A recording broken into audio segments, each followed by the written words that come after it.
सबसे पहले एक मूल सवाल जाटव साहब आप ही से, जो अखिलेश भी उठा रहे हैं, अखिलेश यादव जी उठा रहे हैं। एक बात स्पष्ट तौर पर निकल के आई है, यदि अमेरिका कर सकता है तो क्या भारत नहीं कर सकता है, या this is not the right time?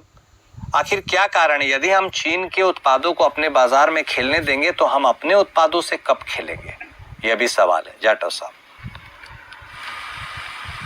Kunal जी देखिए, जिस तरीके से अखिलेश जी ने ये बात कही है, मैं सहमत हूँ कि भारत में उत्पाद होने चाहिए, उत्पाद बनने चाहिए, इस पर कोई दो राय नहीं। मगर अखिलेश जी ये भी तो बताएं कि जिनके साथ में आप सरकार चलाते रहे, यूपीए 1 और यूपीए 2, आपने उस वक्त में भारत को केवल असेंबलिंग के लिए ही तैयार किया। जो मैन्युफैक्चरिंग थी वो तो सारी आपने चाइना को दे दी थी। भारत के अंदर उत्तर प्रदेश में हाथरस एक जगह है जहाँ पर ग्लास बीड्स का निर्माण होता है। 100% जो ग्लास बीड्स है जो वहाँ पर बना करते थे, वो सारी ग्लास बीड्स चाइना को सौंप दिया आपने करार किया कि हम यहाँ पर मैन्युफैक्चरिंग नहीं करेंगे, आप असेंबलिंग करेंगे। इस कारण से जितने वीडियो वीसीआर वगैरह जितने भी मनमोहन सिंह जी के समय में बना करते थे इलेक्ट्रॉनिक इक्विपमेंट, वो केवल यहाँ पर असेंबल हुआ करते थे। मैन्युफैक्चरिंग पर आपने करार दिया कि हम नहीं करेंगे। अगर वो करार नहीं किया गया होता तो आज हम बहुत बड़ा मैन्युफैक्चरिंग हब होते। और हमें जो चाइना जो हमारे सामने इतनी बड़ी एक शक्ति जो है इंडस्ट्रियल सेक्टर में, मैन्युफैक्चरिंग सेक्टर में खड़ी है, उसके सामने हम उससे बड़ी शक्ति होते। मगर ये सब समस्या तो पैदा आपने की, और आज आप 11 साल में जो आपकी और आपकी सरकार के साथ में कारगुजारियां थी, आप चाह रहे हैं कि 11 साल आर्थिक साथी और अलादीन का वो चिराग जो है उसे लगड़ा, और जी जैसे अखिलेश जी कह रहे हैं वैसे करते। ऐसा नहीं होता ना। हम आज जिस तरीके से भारत की जो अर्थव्यवस्था पूरे तरीके से डैमेज थी, जो इंफ्रास्ट्रक्चर यहाँ पर नहीं था, जो चीजें जो एक्चुअल में किसी विकसित देश के लिए होनी चाहिए, वो सब चीजों का अभाव था। हम किस प्रकार के देश में रह रहे थे सबको पता है, और ये इनको भी पता है। तो इनफैक्ट इनके समय में बिजली की तारों में जो है वो करंट नहीं दौड़ता था, कपड़े सूखा करते थे। आज वो कम से कम हम वो सारा इंफ्रास्ट्रक्चर एस्टेब्लिश कर चुके हैं, और मैन्युफैक्चरिंग क्षेत्र में हम आगे बढ़ रहे हैं। और जब मैन्युफैक्चरिंग होगी तो स्वाभाविक बात है हमारे देश के जो नौजवान हैं उनको रोजगार भी मिलेगा, मैन्युफैक्चरिंग होगी, और हम बहुत अच्छे निर्यातक बनेंगे, और हम उसमें आगे प्रगति कर रहे हैं। आप देखिए ना, जिस तरीके से मोबाइल फोन जब हमारी 2014 में सरकार बनी, हम सिर्फ आयात करते थे। आज हम यहाँ पर मैन्युफैक्चर करके और वर्ल्ड में दूसरे नंबर के देश हैं जो हम बेच रहे हैं, यहाँ पर बना करके तमाम बेहतरीन गाड़ियां वो भारत में बन रही हैं। आप देखिए किस तरीके से जिस वक्त कोविड जो स्थिति पैदा हुई, हमने भारत में ही दवाई जो बना करके, वैक्सीन बना करके और पूरी दुनिया को दी। तो अखिलेश जी को ये समझना होगा कि आपने कभी ऐसे कोई काम सोचा भी नहीं, उन कामों को हमने अंजाम दे दिया। आज भारत बहुत मुफीद हाथों में है, मोदी जी के हाथ में है, और हम बहुत बढ़िया तरीके से देश को चला रहे हैं। अपने आयुध बना करके और बेहतरीन आयुध बना करके हम जो है दुश्मनों को जो है ना उसके दांत कट्टे कर रहे हैं, उसके तमाम जो है ना हमने ये देश उड़ा दिए। आज अमेरिका और उसके जो समर्थक हैं वो परेशान है, केवल किसलिए कि भारत आत्मनिर्भर है, स्वयं चीजों का उत्पाद कर रहा है, और आने वाले समय में हम एक शक्ति बनेंगे, क्योंकि हम 12वें नंबर से 4थे नंबर की आर्थिक शक्ति तो बन चुके हैं। अब आगे हमारी जिस तरीके से कार्यशैली है वो हर हालत में भारत को बहुत मजबूत और तीसरे नंबर की आर्थिक शक्ति बनाएगी। ओके तिवारी साहब, अब देखिए जितना आप समझ पाए। नहीं, देखिए स्वदेशी का जो विषय है वो आज से नहीं, राष्ट्रीय स्वयंसेवक संघ का तो ये मूल विषय है, और इस पर एक हमारा विंग है जो स्वदेशी को प्रोत्साहित करना और लोकल उसको प्रोत्साहित करने पर हम लोग काम करते, ताकि जितना भी लोकल मैन्युफैक्चरर है उसको उसका लाभ मिले। और इसलिए हमेशा हमारा प्रयास ये रहता है कि तीज त्योहार के जो समय होते हैं उस पर हम ज्यादा से ज्यादा भारत में निर्मित चीजों को ही इस्तेमाल करें। और तीज त्योहार के कारण से भी हमें एक बहुत बड़ा इकोनॉमिकल जो है बल मिलता है। तमाम जो हमारे जो मिट्टी के उत्पाद जो बनते हैं उससे जुड़े हुए जो लोग हैं उनको कारोबार मिलता है, रुई का है, तेल का है, ये सब किसानों को उसका लाभ मिलता है। दिए जलेंगे, तमाम जो रुई के लगेंगे उसका वो सारा मैन्युफैक्चर भारत में हो रहा है। ऐसा नहीं है कि केवल भारत में है और चाइना से नहीं लेना या दूसरे पड़ोसी मुल्कों से नहीं लेना। हमारी एक जो विश्व की जो ग्लोबल नीति है उसमें हमारा क्या है कि हम सभी मुल्कों के साथ में हम एक मैन्युफैक्चरिंग जो भी यूनिट्स है उनसे सामान ले, आदान प्रदान करें। जाटव साहब, क्या यह संभव है जो अखिलेश यादव साहब डिमांड कर रहे हैं कि आप चाइना पर टैरिफ लगा दीजिए जिससे अपने स्वदेशी उत्पादों को बढ़ावा मिले? एट दिस पॉइंट क्या यह संभव है? ऐसा किया जा सकता है क्या या नहीं? बिल्कुल बचकाना और बेबुनियाद जो बात है वो तर्क नहीं है किसी प्रकार का। आप टैरिफ बढ़ा दे, ये कौन सा तर्क हो गया? चाइना के विधान बंद कर रहे हैं, चाइना के विधान जनता को नाटक करेंगे, जनता में आगमन करेंगे, जनता को बताएंगे मत खरीदो और सामान के लिए बढ़ावा देंगे, बाजार पूरा क्लोज करेंगे। अच्छा, तिवारी साहब लेट हिम कंप्लीट साहब, फिर आते हैं आपके पास, पर्याप्त समय। बोलिए जाटव साहब।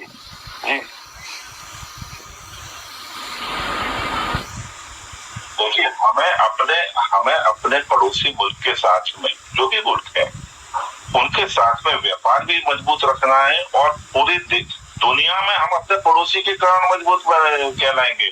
ऐसा नहीं है कि आप ये सोचें कि हम अपने पड़ोसी के साथ में संबंध बिगाड़ लें और दुनिया में हम अपना वर्चस्व दिखाएं। सबसे पहले हमें एक नीति है कि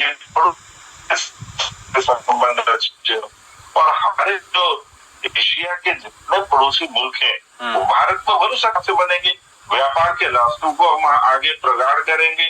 और रशिया ने तो इन्होंने तो अमेरिका ने तो कह दिया कि आप रशिया का तेल मत लो। क्यों नहीं लेंगे भैया?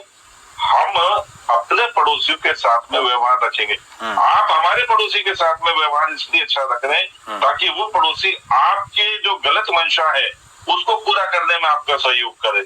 मगर भारत को भी अपने पड़ोसियों के साथ में सौहार्द रखना पड़ेगा, रखना चाहिए भी, क्योंकि नीति होती है ताकि अगर कोई शरारत कर रहा है तो हम अपनी शक्ति से लड़ना जरूरी नहीं होता, कई बार शक्ति दिखाना भी जरूरी होता है कि मालूम है कि ये लोग शक्तिवान है तो इस वजह से इनके साथ में ज्यादा छेड़छाड़ करने का। तो ये नीति ये था ये वो मोहल्ले का चुनाव नहीं है कि जो है ना कभी किसी की साइकिल पे बैठ गए, किसी को साइकिल पे बैठा लिया, आपकी बेचक कर दी, ऐसा नहीं है।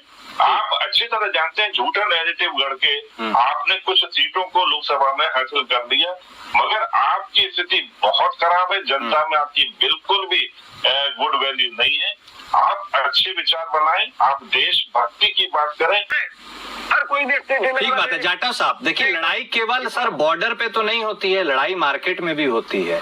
अब सौहार्द बनाने के चक्कर में हम मार्केट वाली फाइट को लूज कर देंगे क्या? साथ लेके चक्कर में वहां पे भी तो हमें जीतना है, कंपटीशन तो है ना सर। देखिए, मैंने शुरू में ही बताया कि मैन्युफैक्चरिंग से आपकी सरकार जिसके साथ में आपका गठबंधन था, आपने हिंदुस्तान से मैन्युफैक्चरिंग कब तक ओनर रोएंगे?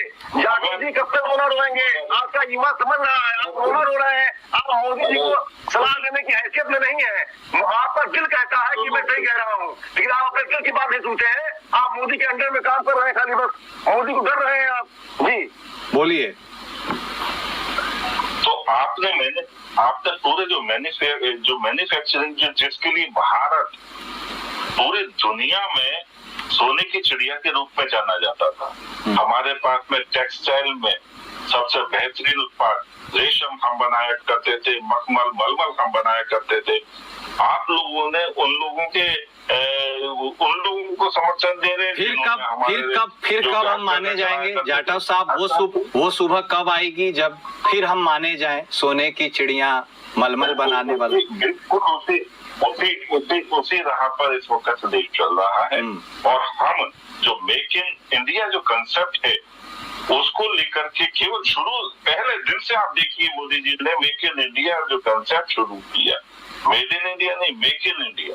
मेक इन इंडिया मतलब अभी ठीक है आप बना रहे हो, मगर आपको भारत में आकर के बनाना होगा।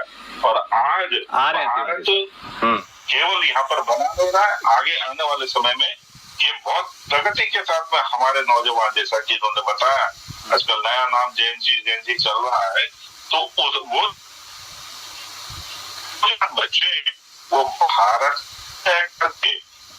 के लिए निर्माण करेंगे। और स्वाभाविक बात है कर भी रहे, जिस तरीके से हमारे जो MSME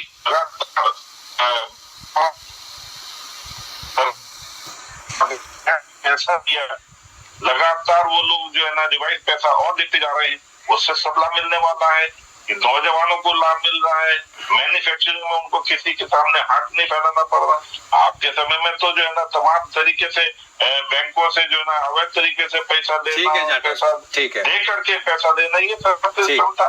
आज हम बगैर किसी बयान के और प्रधानमंत्री जी की गारंटी पर हम पैसा दे करके नौजवानों को कारोबार करने के लिए सारी व्यवस्थाएं दे रहे हैं। क्यों नहीं भारत जो है मैन्युफैक्चरिंग में बोलाएगा? ओके तिवारी साहब, सबको लाभ मिल रहा है, बस आप ही को नहीं दिख रहा है। अरे सर, हम जो बात बोलते जा रहे हैं, जाटव जी मुस्कुराएंगे फिर अभी अंदर जवाब घुमा देंगे। मैं कह रहा हूँ, मैं कह रहा हूँ, जो कहने जा रहा हूँ उसको मानेंगे, दिल से मानेंगे मेरी बतिया, दिल से इसलिए मानेंगे कि पूरा भारत मानेगा, आप मानेंगे, सब बोल नहीं पाएंगे। बस मैं कहने जा रहा हूँ, अच्छी बात आप कह रहे हैं, RSS ने स्वदेशी की बात करी है शुरू में, और आपने भी स्वदेशी की बात कहते रहे हैं, आप भी कह रहे हैं, लेकिन करेंगे कब? सरकार 11 वर्ष से आपकी सरकार है, आज आपको मौका मिल गया है, आज आप ये नहीं कह सकते कि आप कैसे करें। सरकार आप पास है, आप पास आज केंद्र सरकार है, कई प्रदेशों में सरकार आपकी है, आप ताकतवर है सर, तो कर सकते हैं। आज आप उद्योग की बात करते हैं, कुटीर उद्योग की बात करते हैं, उत्पादन की बात करते हैं, अच्छा लगता है आप करते हैं। इन उत्पादों को मार्केट भी तो देना होता है, बाजार देना होता है सर। बाजार में जब चाइना सस्ता माल बेचेगा, आपका कुटीर उद्योग का महंगा माल कौन खरीदेगा? अब इस पर कब विचार करेंगे सर? मोदी जी भूल गए हैं, सत्ता के नशे में है, वो अपनी पुरानी बातों को, सब सारी बातें भूल गए, जो कहते थे वो कर नहीं रहे हैं। इस समय करने में फर्क हो गया है। अब ऐश कर रहे हैं मोदी जी, अमीर लोग साथ दे रहे हैं, बड़े बड़े लोग साथ दे रहे हैं, आज गरीबों को भूल गए हैं मोदी जी, खाली बात करते हैं स्वदेशी की। अच्छा ठीक है आप फिर बनाओगे, माल महंगा हो जाएगा चाइना का, तब आपको कुटीर उद्योग का माल खपत होगी, ठीक है, मार्केट करने का प्रयास करिए। ठीक है, तिवारी साहब जो कह रहे हैं, जाटव साहब आप मुस्कुरा के सुन रहे हैं, समझ रहे हैं, बस वो कह रहे हैं कि सिर्फ बात ना कीजिए, कुछ कीजिए भी, इतना ही उनका कहना है। ऑन दिस नोट मैं समय भी समाप्त हो गया है, बहुत शुक्रिया आप दोनों खास मेहमान का। हाँ बोलिए, कुछ बोलना चाह रहे हैं? जल्दी से 10 सेकंड से बोलिए। मैं केवल ये बात कहना चाह रहा था कि समाजवादी पार्टी परिवारवादी पार्टी है, और परिवार की चिंता करे, कहाँ ये मैन्युफैक्चरिंग और कहाँ ये टेलीफोन में पड़ गई। ठीक है, आप तो परिवार की बात करो, 2-4 विधायक जिता लो और सब चल रहा।